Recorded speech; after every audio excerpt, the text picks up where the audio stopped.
చూడండి, మన యొక్క దేశంలో, మన ప్రపంచంలో చూసినట్లయితే వందల మంది చనిపోతున్నారు. ఫర్ ఎగ్జాంపుల్ చూస్తే ఒడిశాలో జరిగిన రైలు ప్రమాదంలో 296 మంది చనిపోయారు.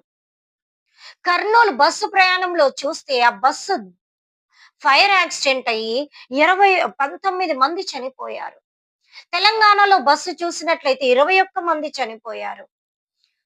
ఇంకా గుజరాత్‌లో జరిగిన యాక్సిడెంట్‌లో చూస్తే 290 మంది చనిపోయారు. ఇట్లా రీసెంట్‌గా మన యొక్క ఇండియన్స్ సౌదీలో ఎన్నో మంది దగ్ధమైపోయినారు. ఎంత మరణ రోదన వినబడుతుంది.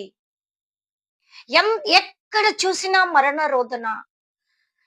ఇట్లా ఇంటి నుండి బయటికెళ్ళిన వ్యక్తులు మరలా ఇంటికొచ్చే వరకి మన నమ్మకం లేని యొక్క స్థితిలో మనం ఉంటున్నాం.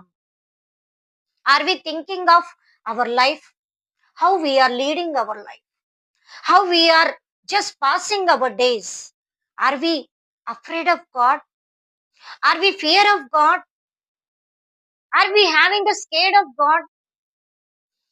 The second coming is near. The days are approaching to God's second coming.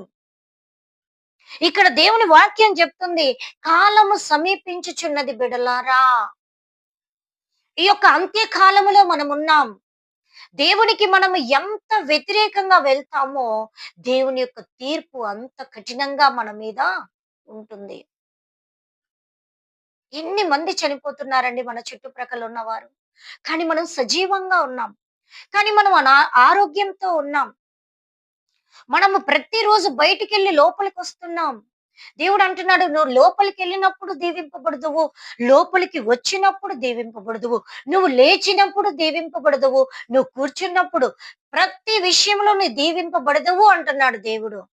But when మనము అలాగ బ్లెస్సింగ్ తో ఉంటామంటే, when we listen to word of God, when we listen to the commands of God, when we listen to instructions of God.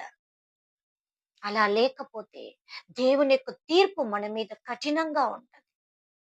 దేవుని రాకడలో ఎన్నో తెగుళ్ళు మనకు సంభవిస్తాయని మనం ప్రకటన గ్రంథంలో చూస్తున్నాం. ఎన్ని మంది చనిపోతున్నారు, ఎన్ని కుటుంబాలు అంగలారుస్తా ఉన్నాయి. ఒక కంకర రాళ్ళ ట్రక్ వచ్చి ఒక ఆర్టీసీ బస్సును కొడితే బస్సులో ఉన్న వారందరూ కూడా కంకర రాళ్ళ కింద చిక్కులుకుపోయారు. బయటికి రాలేనటువంటి పరిస్థితి. ఎంతమంది చనిపోతున్నారండి.